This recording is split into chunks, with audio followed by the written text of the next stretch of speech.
of things. I'll give you an example of a primitive mentality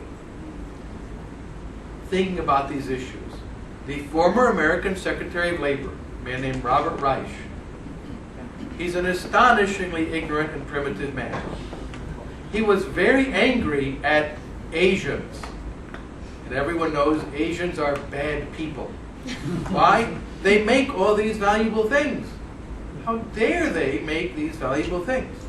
Malaysia, and Indonesia, Thailand, and China. He was very angry. And he said, U.S. exports had gone down. That's an amazing thing to say. U.S. exports had gone down. This is about 10 years ago. He said, yes, if you measure them by weight. Well, okay. The weight of exports had gone down. But the value had gone up enormously. Huge increase in value. But he's a primitive thinker. He thinks things have to be heavy. And he has this sort of manly view. If you want a manly economy, you want big, heavy things. Move them around. And it's feminine to produce mere value. But capitalism, where the market is about producing value. So if I have a drug that weighs 2 pounds, but won't save your life, or a drug that weighs 1/10 of a gram, but will save your life, which one is more valuable? Second one. Previous one was bigger or heavier. So wealth is about value. Not only objects, but also services are valuable as well. And here's a case which Adam Smith did not understand, and he was corrected by later economists. Smith thought services added no value. That's a mistake. If someone sings a beautiful song, they're adding value. People pay them for that, to add value, to decorate our lives. If someone gives you a massage and you relax, you feel better, or cooks you a wonderful meal, they're adding value. In fact, objects are valuable because of the services they render. We value objects because they give us a stream of services. I don't value my BlackBerry, for instance, because it happens to be beautiful. It's kind of nice looking, but that's not why I value it. I value it because of the stream of services it gives me. I can communicate with people around the world on a regular basis. So even objects are valuable because of services. Services are ultimately what we value. Now the question is, what creates value? Or let's put it a little bit better, because sometimes we make mistakes. What do we do intending to create value? We all know that sometimes we do things intending to create value and we fail. For instance, my cooking. I tried to cook a delicious meal. I'm not good at it. So if I had you sit down, I would do my best, but perhaps you'd be polite and say, oh, it was delicious, but in fact, it was terrible. Similarly with exchange. Sometimes we buy things expecting them to be wonderful, and we made a mistake. So we'll talk about, we take actions intending to create value. Although we understand sometimes we do make mistakes. It's a feature of human life. Well, what is it that creates value? Work and production create value. When you combine a variety of objects, let's take a factory, whether it's a big one or just a household factory. As we saw in that film last night in Taiwan, people said your home is also a factory. There's something really important about that. A home is a factory for producing the value as well. You combine different things together and the output is supposed to be more valuable. That's adding value. So you have a factory and you take, let's take the factory that produced this. Wood pulp and who knows, whatever else went into this. Ink for the colors and so on. And human labor. At the end of it, the value of the output is worth more than the value of all of the inputs. That's adding value. In some cases, one of the reasons why the market is so important, the market helps us to measure whether we have added or subtracted value. If you subtract value, you go out of business. You stop doing that. If you add value, you make profits.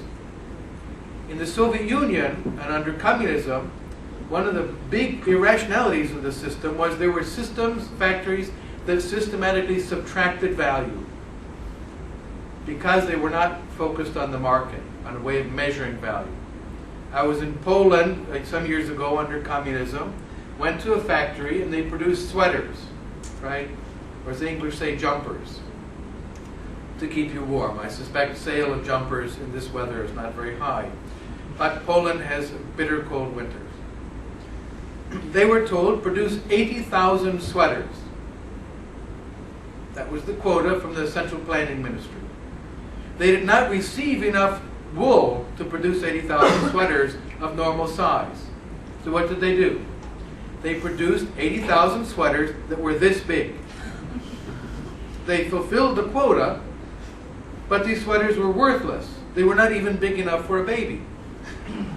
They subtracted value. They took things that were valuable, wool and human labor, and the outcome, the end product, was worth less than the sum of the inputs. That's one of the reasons socialism was so irrational and inefficient. They systematically subtracted huge amounts of value because they were not producing for the market. The market sends the signal to the producers, stop that. You made a loss. If you add value, you make a profit. The other thing that creates value is something very simple. Exchange.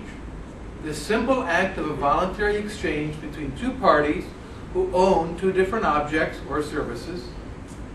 So I might value this watch less than I value that camera. Unlikely. This was my father's watch, and it would be very difficult to get me to give it up.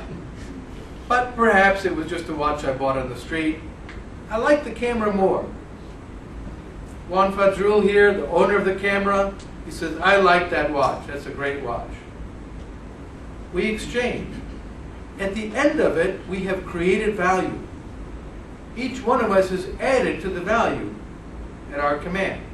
A simple act of exchange has created value. There's more value after it than there was before. Or again, to be very precise, we anticipated more value. I might be disappointed later in the camera. He might be disappointed in the watch. We learned we made mistakes, which we then correct. In future, I would not make that exchange. But we did it expecting to create value. Now, what causes people to create value? As I mentioned, under communism, there was a lot of value destruction, systematic elimination of value, or subtraction of value. What institutions, what incentives, that's what social science focuses on, cause us to create or add to value rather than to destroy it? Douglas North, Nobel laureate 1993, focused our attention on institutions. Institutions, we should distinguish between institutions and organizations. MTT, Malaysia think tank, is an organization made up of some discrete human beings who interact with each other under the iron fist and powerful control of Wan Saiful Wanjak. That is the MTT dictator. But that's an organization. An institution is something like the practice of property, contract, and there are a lot of other institutions like marriage. A particular marriage might be an organization, right? The wife runs everything and tells the husband what to do. It's a normal marriage. Right? It's an organization.